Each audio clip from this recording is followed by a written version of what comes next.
Welcome to the Cost of Everything podcast. This week, I interview Andy Pollard, a product cost specialist and trainer in value engineering with over 30 years' experience in estimating in a wide range of industries. You should listen to this one if you want to find out more about should cost estimating, why cost is important in negotiations, and the courses he delivers through Pivotal Value Training that can help you to save costs on your product. Let's get straight into the chat with Andy Pollard. Andy, thank you for joining me today. So thank you very much for inviting me. It's a pleasure to be talking to you today. So let's start off with your background and how you got into estimating. Quite interesting. I didn't set out in the cost area. My first job was I was a jig and tool designer working for a company making electric garden products. And at that company, this was in the 80s, there was an opportunity to be involved with value analysis and value engineering in a new department, looking at cost-saving ideas. These had come through from employee suggestion schemes, which you actually don't hear much about nowadays. We had to evaluate the feasibility and the cost benefits of the ideas, and if worth pursuing, take them through to production implementation. So I had to learn a bit about the cost of products in order to evaluate the benefits.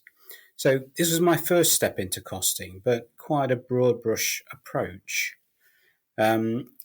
So after working for that company, I then moved into automotive, working for a vehicle seat manufacturer as an estimator. I was there responsible for estimating all new products and changes. I covered the tooling and the investment required alongside the product cost. High and low volume products for about 12 car companies. And as you can anticipate in automotive, the cost margins were very, very tight. So this is really where I learnt on the job about the importance of understanding the cost detail and also how to make a challenge to design, production and purchasing departments so that I could steer the cost in the direction that it needed to go into. So having worked for a supplier, I then swapped sides of the negotiation table, working for an automotive OEM, and ended up challenging the cost of suppliers at the type of companies that I used to work for. And in the process of doing this, honing my skills and experience. So at this automotive company, I covered a lot more commodities than I'd previously been involved with. So having spent about 10 years at that automotive company, I then went on to other suppliers and then moved into different industries. So I worked in aerospace, working for a big engine manufacturer, rail, in rail vehicles, and then into power generation. So across all of that, I've been involved with costing and improving thousands of different parts and hundreds of commodities. And in addition to helping companies understand and improve their costs, I have developed an in-depth understanding of the costing software that they use and have created a number of cost tools for companies. So that's really my journey to today, or at least for the last year. And I'm now working on product cost training for cost awareness and should costing. I think I'm looking forward to talking about the stuff that you're doing now. It sounds really exciting and very much needed with where we are. We hear lots of stuff about tools, latest tools, but I think the people behind the tools and people using it and producing the analysis, we need to hear more of. Just going back to what you were talking about there, I was interested in sort of one of the first things you were talking about when you worked at the sort of jig company about employee suggestions. So were these sort of the guys on the shop floor? Yeah, very much so. They called it an employee suggestion scheme, and the idea was that not just the shop floor, but anybody in the company who had a good idea about how to save money literally put, it was a paper system in those days, put a ticket in the box and said, I think this could save money. And it was the role of our team to evaluate this. So providing that person, it was outside their normal role, and it went through to production, they then got rewarded for that suggestion. They took a percentage of the benefits. So I know that's sort of, not really the modern way of doing things where, people are expected to do this as part of their role. But I still think there's a place for this because at the end of the day, the companies need to save money. So however they do it and by whatever means, I think that's a useful way to do it. Yeah, and I like the idea of they're making the suggestion, but they're not proposing it as a complete business case or anything, because they know their skill sets. The organization is all interconnected, and then it's sort of analysts that then have to do, or the estimators that then have to work out whether it is a justified change or not. So I think to that end, I mean, how much of that was influenced, or the changes away from that, do you think is influenced by, I'm assuming, sorry to make this assumption, I guess, but I'm assuming that estimating was a lot more manual back in the 80s. Very much so. In fact, the company that I worked at then, as far as I recall, had one PC. And I think there was something like 2,000 people working there. And that belonged to accounts, which was quite normal with the early days of PCs. So if you wanted to use it, you had to book time on it. So most of it was paper based, so a lot slower, and also probably a lot less reliable as well. Yeah, and I think that's potentially why things have moved away from, I mean, there's a lot more analysis that happens now. We've got access to so much more information, but then taking away from centralizing that to an extent, by having analysts and people focused on data, they're less sort of experts on the information now. So it's a case where they don't exactly know what they're looking at, and they're making maybe suggestions, or their decisions are being based on what you're measuring rather than what's actually happening. So that's quite an interesting aspect. But I think just another thing that you mentioned there was sort of the importance of understanding cost detail techniques, and how you used that information. So this is, I think it was your next role in automotive, and how you steered the designers and procurement team. So what sort of methods did you use to try and steer the designers and procurement team? What did you think? What did you find were convincing arguments? Well, I was fortunate enough to be closely involved with both the director of engineering, who was responsible for the design, and also the director of manufacturing, who I actually worked for. So I had to produce the costings to manufacturing to say, this is what I believe we can make it for. But I had access to engineering and could influence the director there to say, look, what about if we did this? What about if we did that on this product? We've got this sort of fittings or this sort of materials. Why are we not using it on that? Because a lot of people, a lot of designers, and I've seen this in many, many industries, take the safe route.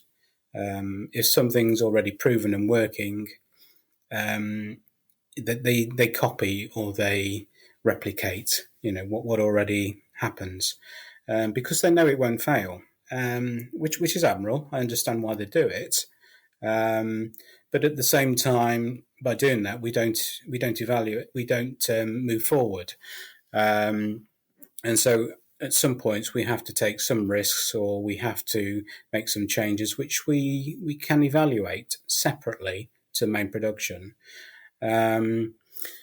But I say, yes, at this company, I had direct access to the right people, so and I was on very good terms with them. So I could say, look, why are you doing this? Why are you doing that? What's the reason? What's your logic behind that? And quite often, be very good reasons which I didn't understand at first hand, but also, there were many areas where I was able to influence and get the design changed. So once we got the design changed, we could then recost it, and we could get a better cost. I also worked closely with sales, so I understood from their point of view what target they had in mind that they thought they could sell a product at. So there's a lot of toing and froing in between to say, well, no, I don't think we can meet this target because we have all these components in there. We're using these materials. We've got all this functionality, and possibly our competitors don't have this.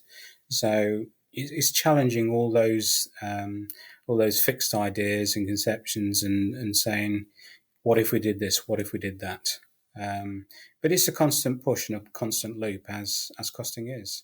Yeah, it's quite interesting, that is, because you just reminded me of some things that I've experienced as well. But I think that's quite interesting, is that you can't inside sort of with those relationships, you cultivate the relationships, and then so it's more about communicating in and not communicating by saying, if you do that, it costs more. If you do that, it's more expensive, or if you do it this way, it's cheaper. It's sort of asking them questions and then getting to the sort of root of it, and then almost helping them to make decisions themselves without actually trying to be too overbearing on them. I also found there was quite an interesting dynamic between the design and engineering and the procurement team, often not seeing eye to eye. Yeah, we used to have, I think when I was working at that first automotive company, and one of the guys categorized some of the materials that had been specified as unobtainium, and basically they come up with something which procurement couldn't get hold of, or couldn't very easily get hold of. So it was going to be expensive because it was very hard to find. So just one of the areas that you constantly need to evaluate and challenge. You also mentioned that you then worked almost on the other side, for the automotive, with the OEM side. And yeah, that's right. So I went into this car company, and the reason that I was brought in there as a cost estimator was because I had then at that point 10 years experience for a vehicle seating manufacturer as an estimator. So I actually knew quite a bit about the cost of seats, and their spend on seats was massive. So they then had somebody that could cost their own products and then take those to their suppliers or potential suppliers and negotiate at at the same level as the supplier. So, and they tended to do a lot of that, looking for experts that had worked in suppliers and bring them into that team. So they instantly got up to speed. right, and so I think it's a good time to start talking about the negotiating aspect, because that's probably where it all starts coming in. And so one of the things that a previous guest has talked about, or several previous guests have talked about, is should cost estimating, and how that is used as part of understanding sort of negotiating positions. So I don't know, from your perspective, this is something I always find interesting. From your perspective, what is should cost estimating?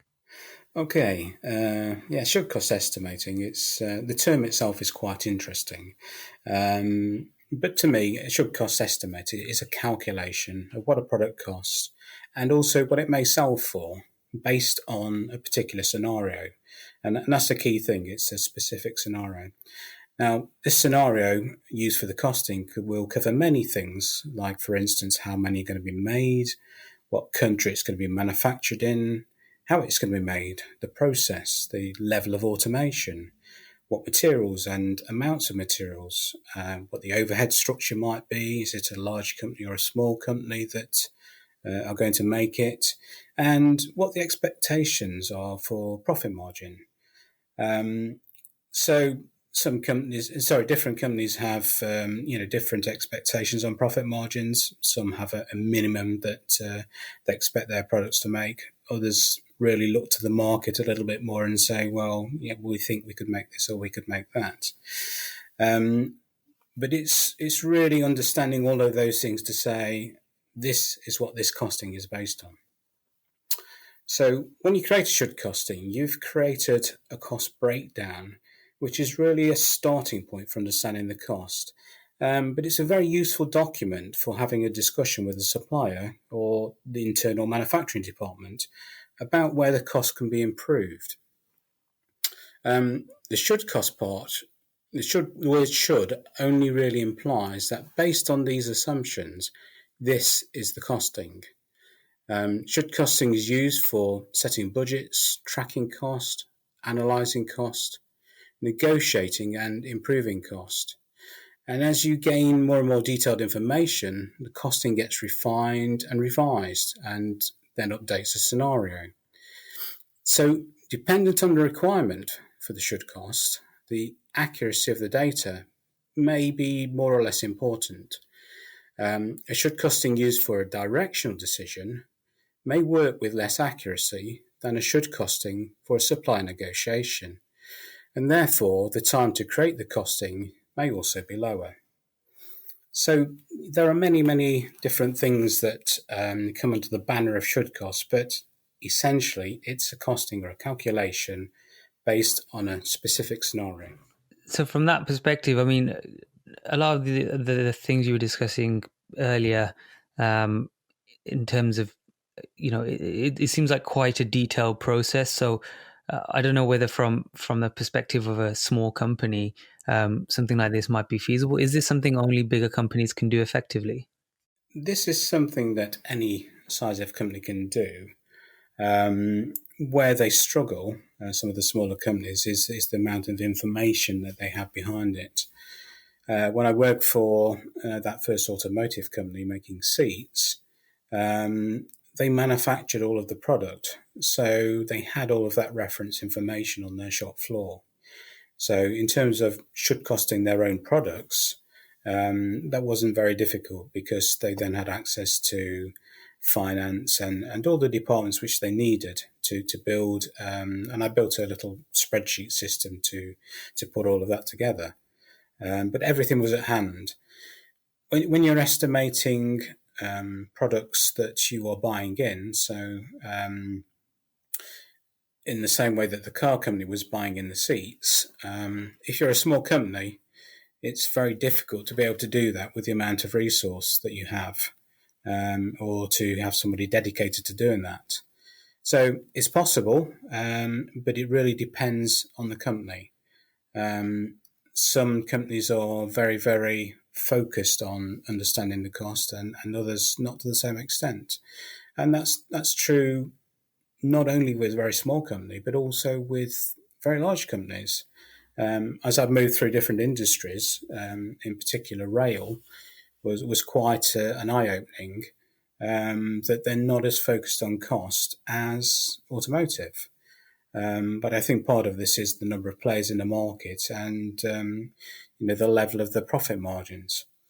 But you find within rail that very, very big companies don't understand their costs to the same level that some of the smaller companies do in automotive. So as a broad brush, I would say generally the smaller ones don't, but it also depends on the industry. I guess what we're getting at there as well is that even though it's industry specific, almost there's industry by industry or case by case, it can be different. That automotive industry has kind of shown that even as a small company, you can do it well and can do it effectively. And I find that quite interesting because we know now that, well, we know with the internet, with all this big data stuff that's been talked about now, the amount of information out there is quite, there's quite a lot of information out there to make decisions on. But what you also mentioned there is almost it's the access to that information, the good quality information that is context specific and is available to reference for the particular case you're going into. And I think one of the questions I did have was, again, in your experience of being on both sides of almost a discussion on price between supplier and customer, what did that teach you about how different organizations, a customer or or a supplier, how they discuss cost in slightly different ways? I think it's been very different in every industry that I've worked in. As I say, you expect now automotive generally to be a lot more transparent. And so there's an expectation. I mean, certainly companies like Toyota have pushed this and said, if you don't give me the breakdowns at a detailed level, then we don't have a contract. So they've mandated it. If I then moved on into aerospace, it's probably further behind, where it's moving down that path. And some of their suppliers are working at a transparent level. But certainly moving into other areas like rail, there's not really an expectation for that to happen in a lot of places.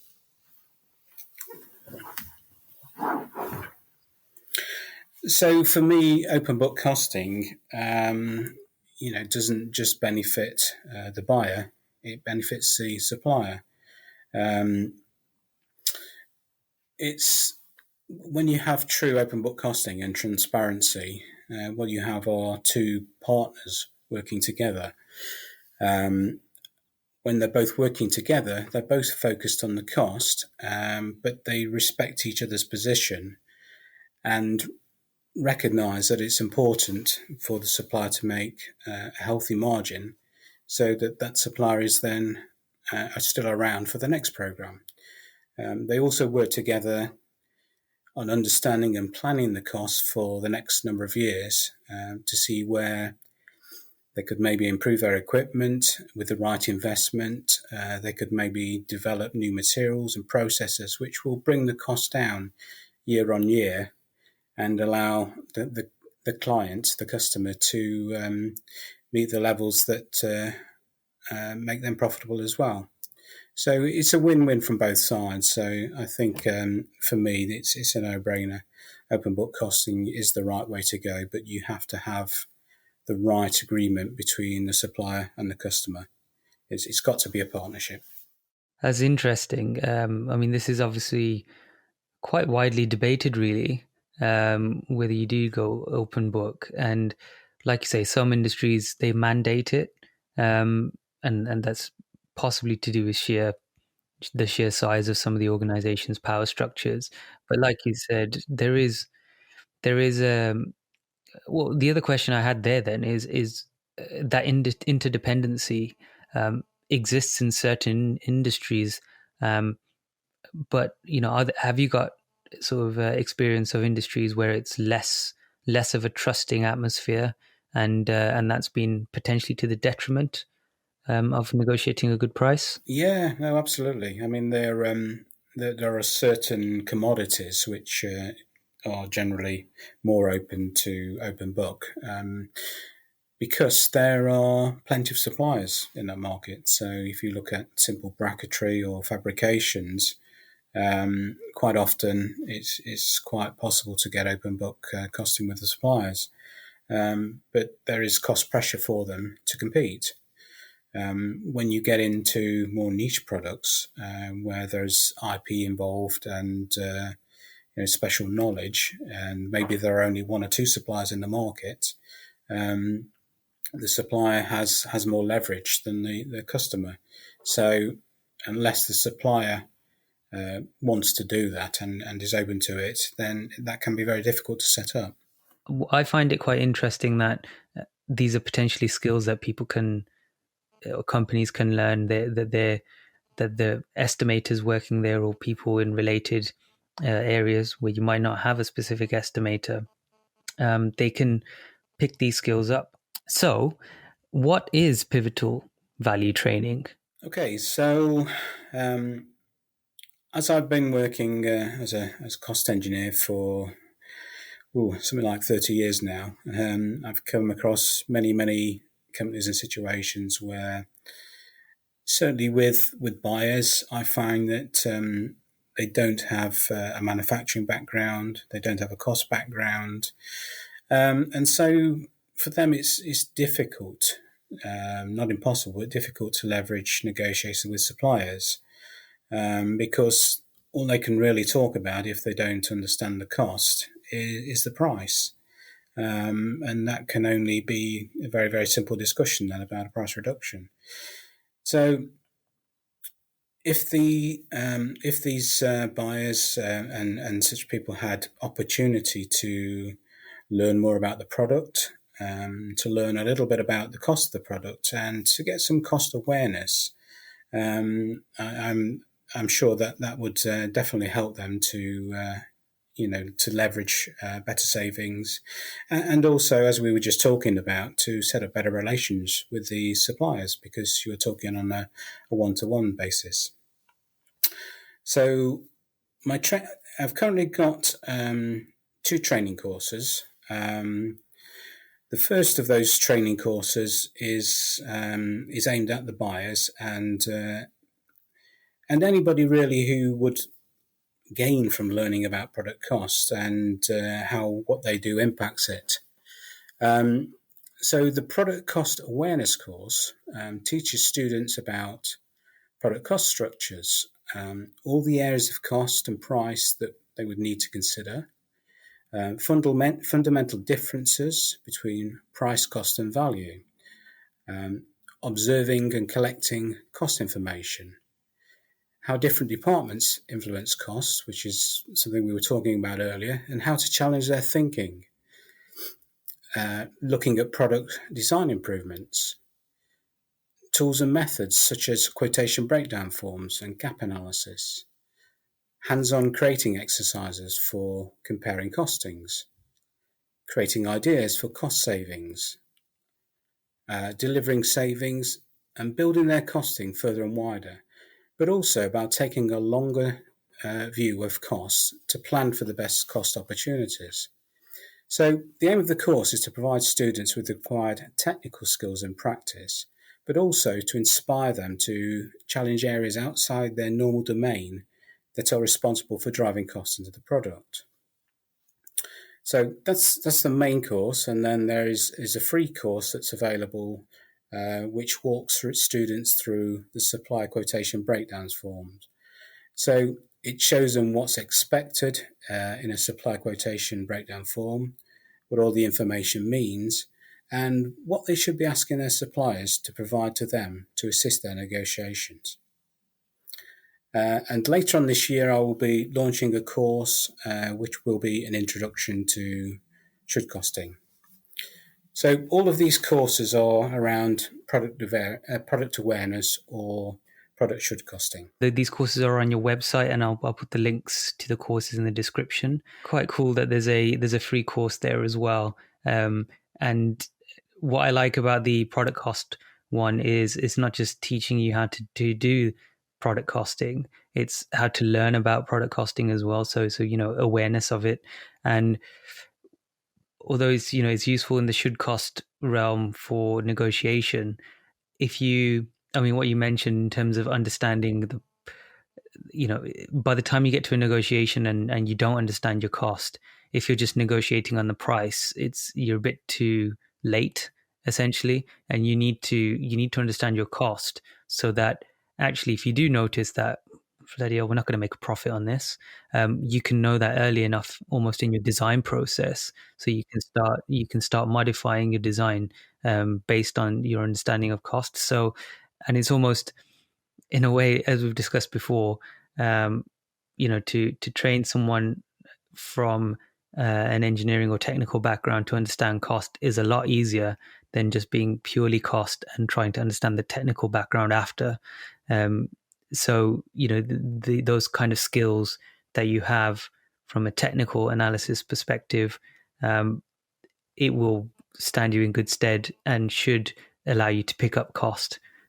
Yeah, it's also to encourage people really that once they've dipped the toe in the water and they've learnt about the cost of some of the sample parts in the course, and then you understand about cost structure, it's then not a big step to learn about the cost of another commodity. So it's quite easy to broaden your costing knowledge once you've started down this road. I think one of the questions I had attached to this was how do you think people's attitudes towards costing has changed over time? So from my understanding, it's becoming recognised as more of a field, as a speciality or specialism, um, rather than almost like a tag on or someone who just counts the numbers. What's your perspective on how the perception of cost estimators has changed? I think, as you say, it is perceived as a specialist area, and that's wonderful for people like myself, who have been a cost engineer for a long time. That you get that recognition. But it also is a little bit of an own goal, I think, for companies as well, because, as I say, some of them do tend to rely on the cost specialist.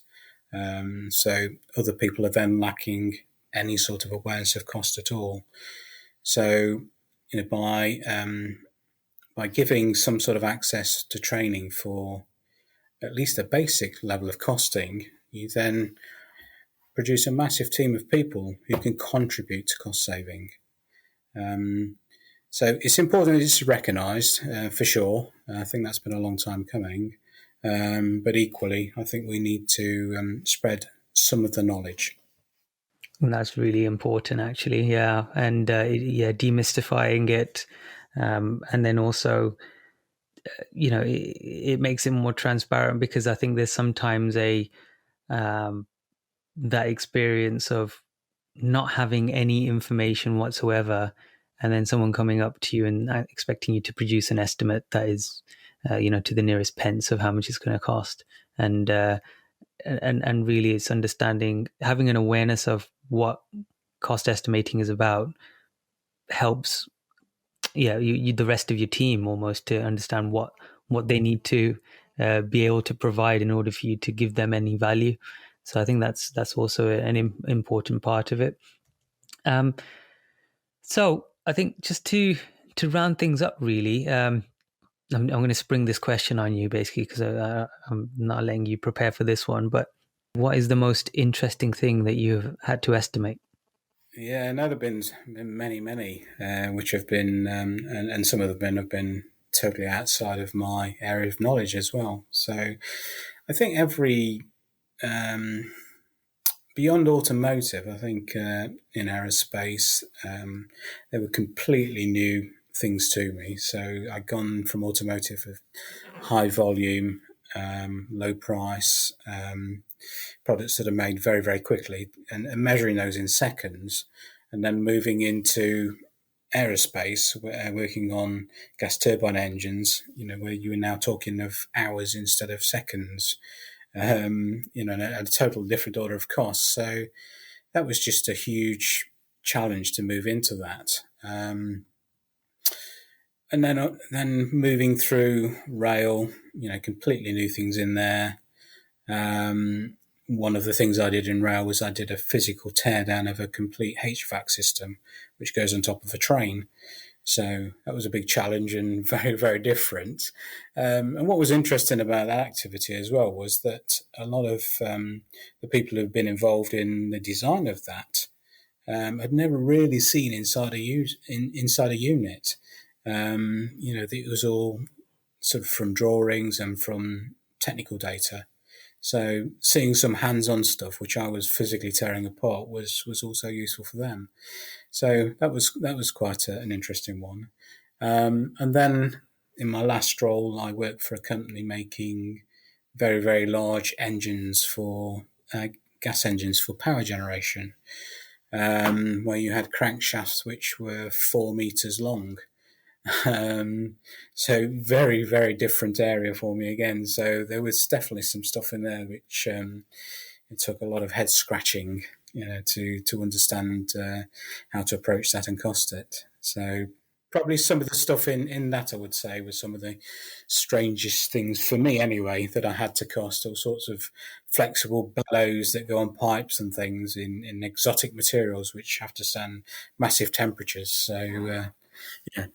Yeah, massive temperature fluctuations as well. So you have to start going, well, how do they machine that, and what's the finishing processes on that? And yeah, it's incredible a lot of the times. I think the one quite cool thing about, well, if you are into that kind of thing in estimating, is you get to read around the subject or research the subject quite a lot, and then you start finding out all these different aspects about the materials and where they come from, and how they're actually produced, and the time required, and all the little the niche suppliers around the country that you never knew existed. And Yeah, and I think certainly going back to our conversation about the 1980s and stuff being paper based, I mean, I think a lot of that stuff that I've done in recent years, just would not have been possible without the internet and YouTube and all those other valuable resources to go and research and find out about things that you've never seen before. definitely. I mean, yeah, it allows you to quickly have a look up something that you might not even have investigated, just because it took so much time to go out and trying to investigate it. So absolutely agree with that. Well, it's been really interesting and fascinating listening to you and talking to you, Andy, about all the experiences you've had over the years. That's been a pleasure. Thank you. And really looking forward to sharing some of the courses, and then hopefully some of the listeners will join, and then give me some feedback on how these courses have gone. Very good. Thanks very much, Andy. So I think one of my key takeaways from the talk with Andy is how really the requirements of a cost professional haven't really changed over time. In fact, it's more important than ever to be able to use the information available to help decision makers make the correct decision. Thanks for listening, and see you in 2 weeks.